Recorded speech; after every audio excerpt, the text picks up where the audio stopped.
Political stage না, সুতরাং স্বাভাবিকভাবে এখানে বলাটা আমার জন্য বেশি বললে অসুবিধা হবে। আমি স্বল্প কয়েকটা কথা বলবো।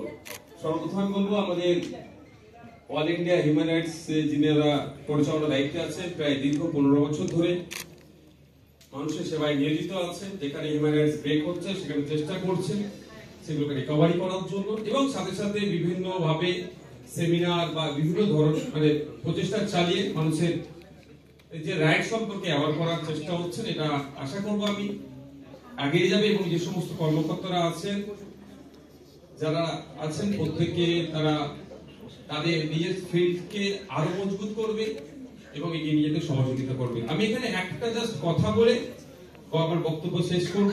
আর এখানে যারা আছেন সবাই কম বেশি আমাদের অ্যাসেম্বলির আমার কলিগ আছেন, আমাদের সবাই কম বেশি বিভিন্ন ফিল্ড থেকে আছেন। দেখুন, হিউম্যান রাইটস ব্রেক বিভিন্ন জায়গাতে হচ্ছে। সব থেকে বেশি আমরা চর্চা করি জেলের মধ্যে হয়।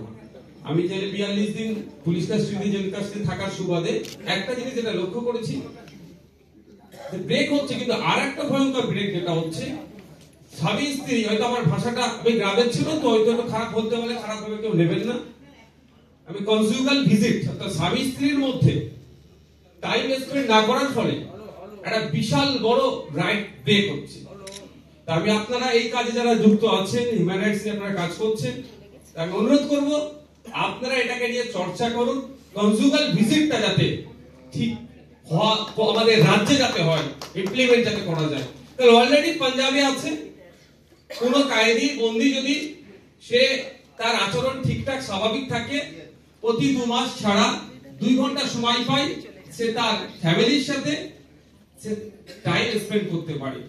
পৃথিবীর বিভিন্ন দেশে আছে, ফার্স্ট ওয়ার্ল্ড থেকে শুরু করে বিভিন্ন ওয়ার্ল্ডের বিভিন্ন জায়গায় আছে, কিন্তু আমাদের পশ্চিমবাংলায় যাতে হয়, এবং অল ইন্ডিয়া লেভেলে আপনারা কাজ করছেন।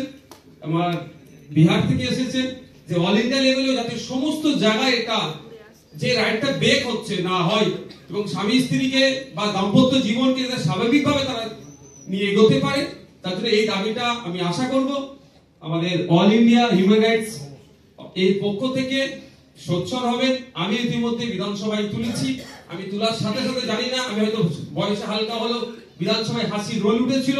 আমি ধন্যবাদ জানাই এখানে আপনারা যে সিরিয়াস বিষয়টাকে নিচ্ছেন। আমাদের বিধানসভার অনেক আমাদের কলিগরা সেটাকে সিরিয়াস না নিয়ে হাসির রোল তুলেছিল। আমি ভালো লাগছে যে আপনারা যথেষ্ট আবার, আমি আশা করছি আপনারা যদি আওয়াজটা প্রতিটা প্রান্ত থেকে তুলতে পারেন, তাহলে আমরা জেলবন্দি মানুষের যে দাম্পত্য যে রাইট আছে সেটা আমরা দিতে পারবো। আর এই আওয়াজটা তুললেই তো সংশোধনী হবে, অ্যামেন্ডমেন্ট তো হবে আমাদের আওয়াজ তোলার জন্য। Thank you. যারা উপস্থিত হয়েছে, যারা এসেছেন প্রত্যেককে ধন্যবাদ জানাই। বিশেষ করে আমাদের সেলিম বাবু সহ যারা আছেন তাদেরকে ধন্যবাদ জানাই।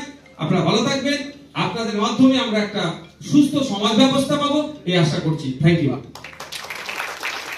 ধন্যবাদ মাননীয় বিধায়ক।